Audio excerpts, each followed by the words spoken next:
c'est un mouvement d'engagement, ça c'est clair. Et bon, ça demande aussi une responsabilisation de l'engagement, puisqu'on est sur de la création de relations durables avec des partenaires au Sud. On ne peut pas du jour au lendemain arrêter. Donc collectivement, on a un engagement collectif fort à durer. Et localement, il y a un engagement fort. On ouvre un magasin, il faut qu'il ouvre à l'heure, il faut que les fournisseurs puissent livrer, il faut que les magasins soient tenus, que la gestion soit faite, les déclarations fiscales. Donc c'est aussi, bon, il n'y a pas de lien de subordination, le bénévole il fait ce qu'il veut, mais bon, une fois qu'il est dedans, il est quand même bien engagé à respecter ce qu'il a prévu de faire. On parle beaucoup des bénévoles et on parle très peu des adhérents. Donc moi, mon travail, c'est d'animer, c'est de faire un appui à la vie associative, et c'est donc de faire prendre conscience qu'un bénévole, il est adhérent d'un mouvement, et donc en premier lieu adhérent de son association locale.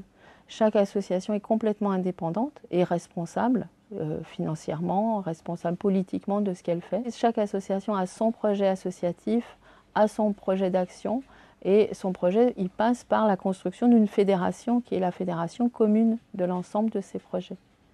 Donc on demande, l'évolution peut-être uniquement dans le vocabulaire, c'est de bien dire que les bénévoles sont des adhérents.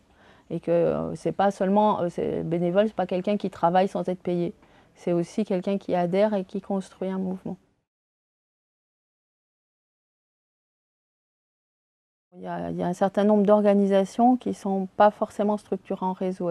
Beaucoup sont adhérentes de la plateforme Commerce Équitable, mais ce sont des entreprises, sociétés anonymes ou SARL, qui ont fait le choix de promouvoir d'une façon ou d'une autre un maillon de la filière commerce équitable. Donc le plus connu, c'est Max Havelaar. Donc c'est une association, statutairement c'est une association qui est à but non lucratif, mais qui regroupe des détenteurs de licences. Donc à ce sens, ils sont très différents de ce qu'on est Artisans du Monde, où on est une fédération d'associations composée d'individus. Donc Max Havelaar a créé un réseau de groupes locaux donc, qui ont des statuts associatifs, mais qui ne sont pas proprement parlés adhérents de Max Havelaar. Je crois qu'ils ont un collège au sein de Max Havelaar au niveau national, mais ils sont indépendants, il n'y a pas de lien ni statutaire ni financier entre eux. Donc des groupes locaux, ce sont des personnes qui ont envie de s'impliquer pour expliquer ce que c'est que le commerce équitable labellisé. Il se trouve qu'on sait qu'on a des adhérents communs. Il y a des personnes sur le terrain, ce qui les intéresse, c'est de parler du commerce équitable, c'est de promouvoir cette idée, c'est qu'elle se développe, qu'elle survive à ses difficultés, qu'elle arrive à atteindre ses objectifs. Et ils s'impliquent complètement, puisque souvent on les retrouve dans les deux réseaux.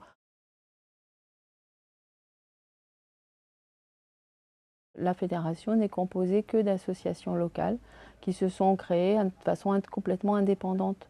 Et donc il n'y a pas d'institutions qui font partie de notre conseil d'administration ni de notre assemblée générale. Il n'y a pas de financeurs qui risquent de vouloir orienter les décisions à prendre.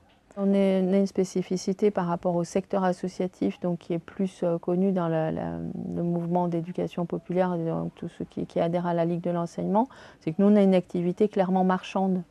Donc on a du mal parfois à se faire reconnaître comme à la fois de vraies entreprises qui mènent une activité marchande, qui payent leurs taxes professionnelles, la TVA, qui ont tout un fonctionnement, et à la fois d'être quand même, je dirais, même je regrette de dire quand même, mais qui sont en même temps de vraies associations, où on respecte toutes les règles d'économie sociale, de fonctionnement démocratique, où c'est un homme, une voix. Au niveau national, c'est une association, une voix, qu'elle fasse un petit chiffre d'affaires ou un gros chiffre d'affaires, qu'elle ait 10 adhérents, qu'elle en ait 200 ou 500.